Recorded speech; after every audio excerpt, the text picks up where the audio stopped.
नमस्कार मित्रांनो.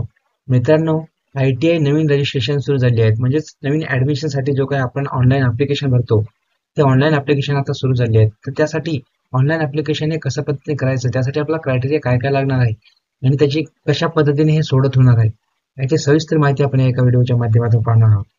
तर व्हिडिओ कुठे स्किप न करता शेवटपर्यंत बघा आणि चॅनलवर नवीन असाल चॅनल सबस्क्राईब करायला विसरू नका. चला तर मग व्हिडिओ सुरू करू. तर सर्वप्रथम आपल्याला Google Chromeमध्ये DVET असं टाईप करायचं आहे. हे टाईप केल्यानंतर जी आपल्याला 2 नंबरला जी लिंक मिळेल ती DVET लॉगिन या ऑप्शनवरती आपल्याला क्लिक करायचं आहे मित्रांनो. या ऑप्शनवरती क्लिक केल्यानंतर इथे आपण कॅन्डिडेट तर मित्रांनो इथे आपल्याला नवीन लॉगिन रजिस्ट्रेशन करायचं आहे. तर न्यू कॅन्डिडेट रजिस्ट्रेशन या ऑप्शनवरती क्लिक करायचं आहे. या ऑप्शनवरती क्लिक केल्यानंतर इथे काय म्हणते की इथे आपल्याला 1, 2, 3, 4, 5 अशा 5 स्टेप इथे कंप्लीट करायचे आहेत. तर 5 स्टेप हे कशा पद्धतीने कंप्लीट करायचे सविस्तर माहिती या व्हिडिओच्या माध्यमातून तुम्हाला सांगणार आहे. तर मित्रांनो, अदर दॅन म्हणजे महाराष्ट्र स्टेट बोर्डने जर तुम्ही 10वी झालेला असाल तर इथे टिक करा. अन्यथा अदर कुठल्या बोर्डने म्हणजे CBSE वगैरे त्या बोर्डने मध्ये असेल इथे टिक करू शकता. त्यानंतर इथे आपला 10वीचा रोल नंबर टाकायचा आहे. इथे आपण ज्या वर्षी पास झालो त्या वर्षी इथे टिक करायचं आहे. त्यानंतर त्या पास झालेला महिना मित्रांनो फर्स्ट अटेम्प्ट मध्ये जे पास होतात ते मार्च मध्ये होतात. परंतु ते फर्स्ट सेकंड जे काय अटेम्प्ट असतात त्यामध्ये झाल्यानंतर ते मग त्यांचं चेंज होतं. देन इथे आपल्याला त्या विद्यार्थ्याची डेट ऑफ बर्थ टाईप करायची आहे. त्यानंतर इथे कॅन्डिडेट डिटेल्स इथे पहिलं नाव म्हणजे त्या विद्यार्थ्याचं पहिलं नाव आणि त्या विद्यार्थ्याचं इथे शेवटचं नाव टाकायचं आहे. देन इथे मोबाईल नंबर टाकल्यानंतर मित्रांनो त्या मोबाईलवरती एक OTP येईल. तर तो OTP इथे टाईप करून घ्यायचा आहे. इथे अल्टरनेट नंबर तुम्ही टाकला तरी चालेल आणि सोडून दिला तरी चालेल. देन इथे आपल्याला एक आपली जीमेल ID टाकायची आहे. त्यानंतर इथे एक पासवर्ड जनरेट करून कन्फर्म पासवर्ड इथे टाकून कॅप्चा कोड टाकून रजिस्टर या ऑप्शनवरती क्लिक करायचं आहे. तर मित्रांनो रजिस्ट्रेशन केल्यानंतर एक असा पॉपअप आपल्याला दिसेल. तर इथे आपल्याला जो आपला रजिस्ट्रेशन नंबर आला आहे, जे नोंदणी क्रमांक आहे, तो आपल्याला कुठेतरी सेव्ह करून घ्यायचा आहे आणि लॉगिन या ऑप्शनवरती क्लिक करून घ्या. तो आपल्या मोबाईलवर सुद्धा येऊन जाईल. लॉगिन ऑप्शनवरती क्लिक केल्यानंतर इथे आपल्याला सिम्पली पेस्ट करून इथे आपण जो काही जनरेट पासवर्ड केला आहे तो पासवर्ड इथे टाईप करून घ्या. त्यानंतर इथे कॅप्चा कोड टाकून लॉग इन करून घ्या. इथे लॉग इन केल्यानंतर काही अशा प्रकारे आपल्याला इंटरफेस दिसेल. तर इथे आपल्याला एक नोटिफिकेशन आहे मित्र. हे नोटिफिकेशन इथे डाउनलोड झालेलं आहे. या नोटिफिकेशनची माहिती मी तुम्हाला शेवटी सांगतो. तर इथे आपल्याला ऍडमिशन ऍक्टिव्हिटीज मध्ये अप्लिकेशन फॉर्म या ऑप्शनवरती क्लिक करायचं आहे. या ऑप्शनवरती क्लिक केल्यानंतर या पॉपअप मध्ये हे जी काही माहिती भरलेली आहे, ज्या काही सूचना आहेत त्या सूचना वाचून ते ओके ऑप्शनवरती क्लिक करा. ओके ऑप्शनवरती क्लिक केल्यानंतर इथे आता सिम्पली आपण जे काही माहिती भरली आहे ती इथे आलेली आहे. त्यानंतर इथे आपला जेंडर सिलेक्ट करायचा आहे. इथे डेट ऑफ बर्थ आली आहे. मातृभाषा, आपला धर्म निवडा.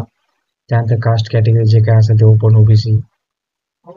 देन इथे जे काय असेल ते कास्ट कॅटेगरी निवडा. इथं ऑप्शन आपल्याला नो करता नाही येणार. इथे येस ठेवावं लागेल आपल्याला. देन इथे ईमेल ID मोबाईल नंबर आला इथे सेकंडरी मोबाईल नंबर असेल होता का इथं सोडून द्या. देन त्यानंतर इथे आपलं वार्षिक उत्पन्न निवडायचं आहे म्हणजे बिलो 1 लाख. काही लोकांचं जास्त असते आणि सेव्ह अँड नेक्स्ट ऑप्शनवरती क्लिक करा. इथे आपल्याला ऍड्रेस टाईप करायचा 2 लाईन मध्ये, एका लाईन मध्ये केला तर चालते. त्यानंतर इथे जिल्हा निवडा, इथे तालुका निवडा. देन इथे तुमच्या गावाचं जे काही नाव असेल ते निवडा आणि इथे पिनकोड आपल्या गावाचा घेतल्यानंतर ऑटोमॅटिकली येऊन जाईल.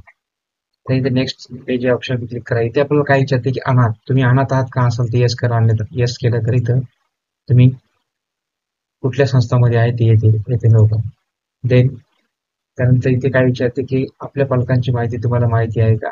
तर इथे ऑप्शन कुठलीही टिक करायची आवश्यकता नाही. इथे फर्स्ट ऑफ ऑल आपल्याला आपल्या वडिलांचं नाव टाकायचं आहे. इथे आपल्या वडिलांचं नाव टाकून घ्या.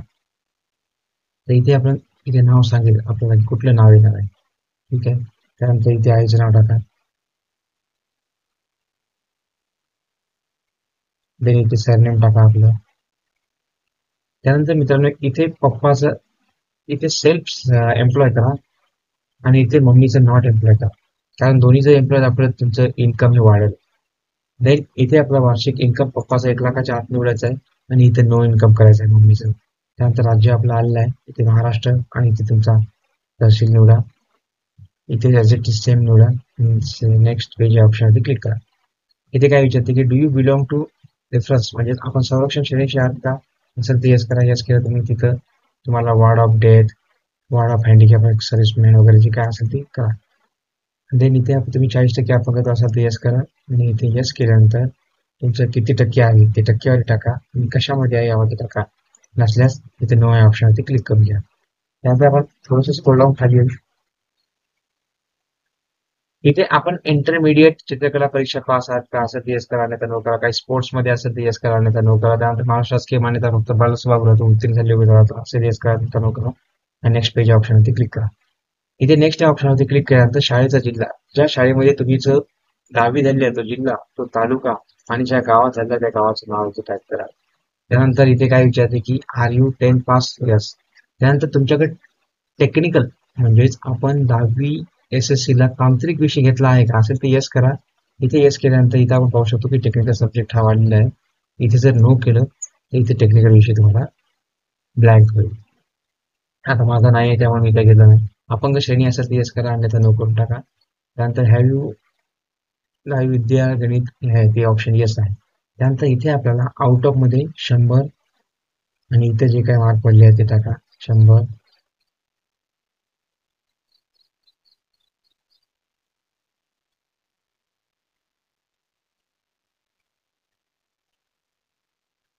ठीक आहे. तर इथे मित्रांनो इथे एक कन्फ्युजन असं आहे की तुमच्या मार्कशीटवर जे टक्केवारी तुम्हाला दिसतील ते टक्केवारी इथे तुम्हाला सेम ॲज इट इज दिसणार नाही. परंतु जेव्हा तुम्ही हा जो टेक्निकलचा जो विषय घेसाल म्हणजे तुमच्याकडे जर असेल तर त्यामुळे तुमचे 10 मार्क 5 मार्क 10 मार्क हे प्लस होतील. ठीक आहे. देन इथे नेक्स्ट स्टेप काय आहे तर इथे आर यू शो म्हणजे तुम्ही 12वी पास आहात का, येस. इथे येस करा आणि 12वीचं आर्ट कॉमर्स सायन्स जे काय असेल ते तुमच्या इथं टाकून घ्या. त्यानंतर आउट ऑफ म्हणजे तुम्हाला 600 पैकी 452 मार्क आहेत, 75.33%. इथे काय म्हणते सिलेक्ट हायस्ट काय झालं तुमचं शिक्षण 12 आहे. Okay next page. देन इथे तुम्ही याच्या अगोदर आपण पूर्वी औद्योगिक प्रशिक्षण संस्थेत प्रशिक्षण घेतले आहे का असेल तर येस करा, अन्यथा सोडून द्या. नेक्स्ट पेज या ऑप्शनवरती क्लिक करा.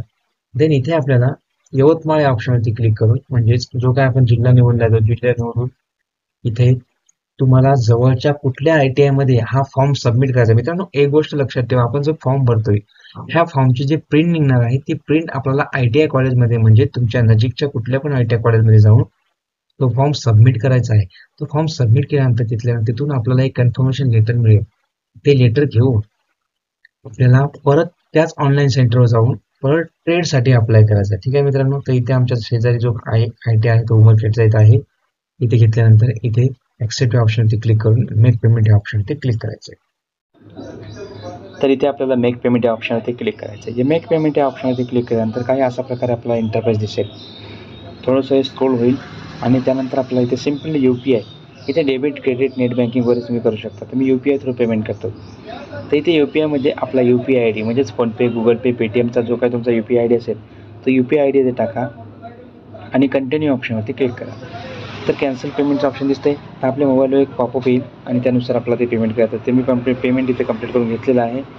आणि नेक्स्ट स्टेप या ऑप्शनवरती क्लिक केल्यानंतर इथे आपल्याला कुठल्याही 2 ऑप्शनपैकी इंग्लिश किंवा मराठी ऑप्शनवरती क्लिक करून ह्या अशा प्रकारे आपल्याला PDF मिळून जाईल. तर अशा करता